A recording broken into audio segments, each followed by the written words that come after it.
Good morning बच्चों। Class 10 सामाजिक विज्ञान में आज हम अपनी पाठ्य पुस्तक नागरिक शास्त्र जो है उसका अध्ययन करने जा रहे हैं। अपनी जो पाठ्य पुस्तक है नागरिक शास्त्र, उसका नाम है लोकतंत्र और राजनीति भाग 2। ठीक है, इसका अध्ययन करने जा रहे हैं। इसमें से जो हम पाठ पहला जो निकाल रहे हैं वो है, पाठ का नाम है सत्ता की साझेदारी। तो बच्चों, सत्ता की साझेदारी, जैसा कि हमने पिछली कक्षाओं में पढ़ा है कि सत्ता का डिवाइडेशन होता है। सत्ता मतलब जो इसमें शक्ति होती है और पावर होता है, जिसका सत्ता जिसके पास होती है, यानी सीट का जो पावर होता है, उसकी बात प्राय सभी लोगों को वैध होती है, मान्य होती है और सब उसी को मानते हैं, तो वही सत्ता होती है। तो सत्ता क्या हो गई, हम समझ गए साझेदारी, यानी सत्ता में साझेदारी क्यों आवश्यक है, इसका अध्ययन हम यहाँ अब करने जाएंगे। पिछली कक्षाओं में भी हमने पढ़ा था, सरकार के अंगों के बारे में पढ़ा था, केंद्र प्रांतीय सरकार के बारे में पढ़ेगा। आज हम इसको पुनः जानना चाहेंगे कि आखिर ये क्यों जरूरी होती है। तो बच्चों, आपकी पाठ्य पुस्तक में बताया गया है कि सत्ता, आपके दो उदाहरण दिए गए हैं आपकी पाठ्य पुस्तक में, एक बेल्जियम का दिया गया है और एक श्रीलंका का दिया गया है। आप दोनों, श्रीलंका को तो आप जानते हैं, हमारे दक्षिण में एक छोटा सा हमारा पड़ोसी देश है, और बेल्जियम क्या है, बेल्जियम एक बहुत छोटा सा देश है, जिसके मतलब जो कि हरियाणा से भी, हरियाणा इसका क्षेत्रफल जो है वो अपने हरियाणा राज्य से भी छोटा है। क्षेत्रफल की दृष्टि से बहुत छोटा देश है, लेकिन समझ की दृष्टि में मैं अपने आप में बहुत बड़ा देश मानती हूँ इसको। और इसी प्रकार श्रीलंका जो है वो हमारे पड़ोसी देश है।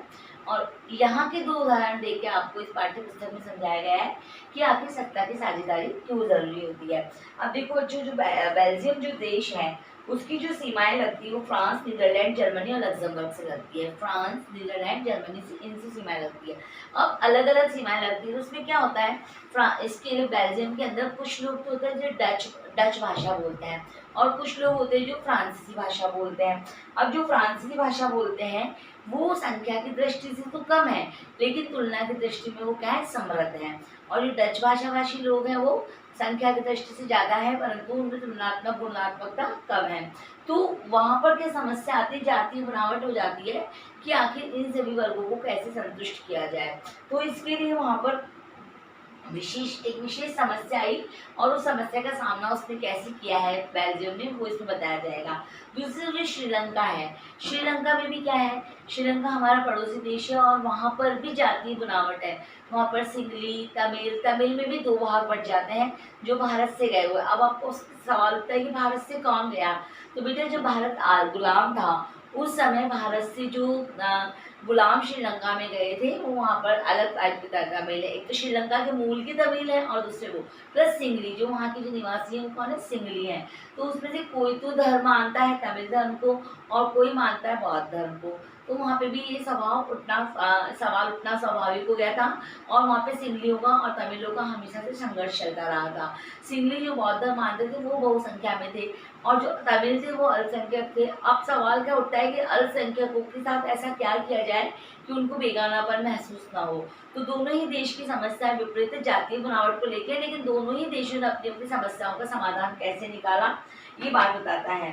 तो श्रीलंका में जो समाधान निकला, वहाँ पे क्या हुआ, बहुसंख्यकों को महत्व दे दिया, और बहुसंख्या के आधार पर जो डिसीजन होते थे, बहुसंख्या के आधार पर निर्वाचन इत्यादि होने लग गए। जबकि बेल्जियम ने क्या करा, बेल्जियम ने सभी के लिए समान अधिकार, फिर केंद्र सरकार, प्रांतीय सरकार और सामुदायिक सरकार इत्यादि में बांटा। तो दोनों की जो समस्याएं सामने आई, आप पढ़ोगे ना अपनी पाठ्य पुस्तक में विस्तार से, तो आपको समझ में आ जाएगा कि आखिर फिर क्या प्रश्न निकल के आ गया। हमारे सामने निकल के प्रश्न आ गया, सत्ता की साझेदारी क्यों जरूरी है। जब सत्ता की साझेदारी क्यों जरूरी है ये प्रश्न हमारे सामने निकल के आया, तो हमने किसका अध्ययन किया, हमने पाठ्य पुस्तक में बेल्जियम और उसका अध्ययन किया। उसके पश्चात हमने जाना कि हमारे भारत संविधान में भी सत्ता की साझेदारी क्यों आवश्यक है।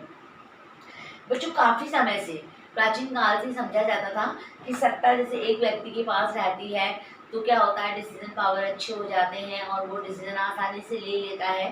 परंतु क्या ऐसा हो पाता है, जहाँ तक मैं मानती हूँ, जहाँ तक हमारे विचारक मानते हैं, उनका मानना है कि ऐसा पॉसिबल नहीं होता है।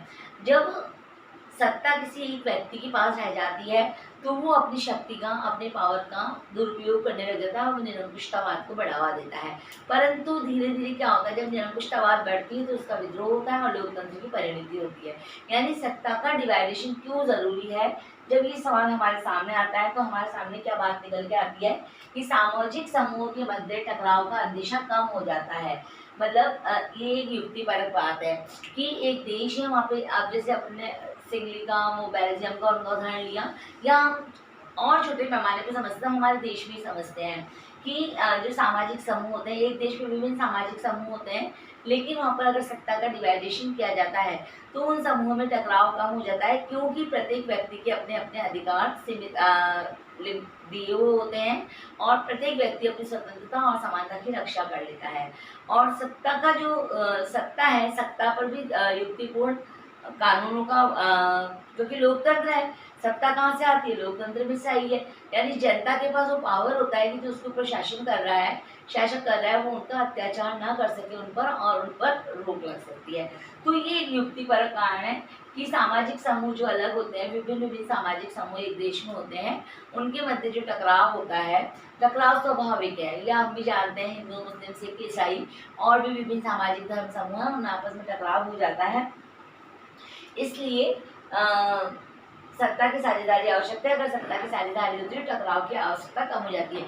यानी लोकतंत्र के स्थायित्व के लिए, राजनीतिक व्यवस्था के स्थायित्व के लिए, प्रशासनिक व्यवस्था के स्थायित्व के लिए सत्ता का डिवाइडेशन होना अनिवार्य है। मतलब किसी को भी ये ना लगे कि हम अल्पसंख्यक हैं। जैसे कि जब भारत आज़ाद, मैं आपको एक छोटा सा उदाहरण बताती हूँ। भारत जब आज़ाद हुआ था तो यहाँ पे मुस्लिम आबादी जो थी वो अल्पसंख्यक रह गई थी, लेकिन अगर सत्ता का डिवाइडेशन नहीं होता तो मुस्लिम आबादी को हमेशा क्या लगता बच्चों? उनको लगता है कि हम यहाँ अल्पसंख्यक है और बहुसंख्यकों के द्वारा हमारा शोषण किया जाएगा ना, बड़ी संख्या के द्वारा। इसलिए हमारे भारतीय संविधान में क्या करा गया? सत्ता का साझेदारी के लिए ये हम आगे पढ़ेंगे किस प्रकार सत्ता को डिवाइडेड किया गया है। फिर लोकतंत्र की आत्मा। बच्चों, लोकतंत्र जैसे कि आप सभी जानते हैं, लोकतंत्र की बहुत साधारण सी परिभाषा जो आप लोग जानते हैं, जनता का जनता के द्वारा जनता के लिए किए जाने वाला शासन लोकतंत्र कहलाता है। तो ये जो सत्ता की साझेदारी है, यानी सत्ता का जो बंटवारा है, सत्ता का जो डिवाइडेशन किया गया है, इसको क्या माना गया है? लोकतंत्र की आत्मा माना गया है। ये जो है सत्ता की एक तो युक्तिपरक हो गया और एक नैतिक हो गया। ये लोकतंत्र की आत्मा को मानना नैतिक है, यानी कि अगर वह लोकतंत्र सफल नहीं हो सकता जहाँ की सत्ता का बंटवारा नहीं किया जाता। अगर किसी लोकतंत्र में शासन की समस्त शक्तियां एक व्यक्ति, एक समूह, एक धर्म में अगर निहित कर दी जाती है तो वहाँ पर क्या होगा? वहाँ पे लोकतंत्र कायम नहीं रह सकता, क्योंकि सत्ता पद शक्ति को बढ़ावा देता है और निरंकुशता को बढ़ा देता है। तो लोकतंत्र की तो पहली शर्त ही क्या है? सबका विकास, है ना, सबको अपने अपने उचित अवसर प्राप्त होना। तो ये इसीलिए आवश्यक है। तो कुल मिलकर जो हमारा सारांश निकलता है, ज़्यादा शब्दों में ना उलझते हुए हम ये मान सकते हैं कि एक सफल देश के लिए, एक सफल लोकतंत्र के लिए, एक सफल राजनीति के लिए सत्ता का डिवाइडेशन होना बहुत जरूरी है, सत्ता का साझेदारी होना बहुत जरूरी है। इनसे दो बातें सामने आती है, एक युक्तिपरक और एक नैतिक। एक में क्या होता है? सामाजिक समूह के मध्य टकराव कम हो जाता है, तो दूसरी में क्या होता है? लोकतंत्र की आत्मा माना जाता है। लोकतंत्र की उसको आत्मा माना जाता है, क्योंकि जनता अपनी भागीदारी से ही प्रशासन, शासक, सरकार आदि को नियुक्त करती है। तो ये क्लियर हो गया। अब नेक्स्ट वीडियो में हम क्या पढ़ेंगे?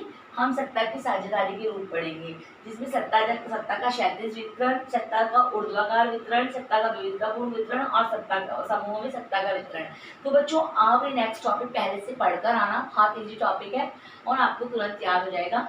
जो नेक्स्ट वीडियो हम पढ़ने जाएंगे, क्लास करने जाएंगे, उसमें मैं आपको इनको पूरा बताऊंगी। तो उसमें क्या होता है? एक निबंधात्मक प्रश्न भी आता है कि सत्ता की साझेदारी के स्वरूप लिखो, और शॉर्ट क्वेश्चन भी आते हैं कि सत्ता का क्षैतिज वितरण क्या है, सत्ता का ऊर्ध्वाधर वितरण क्या है। तो आपको ये बात बहुत ज़्यादा माइंड करनी है, विशेषकर ये दोनों टॉपिक्स आपको बहुत ज़्यादा याद करने पड़ेंगे।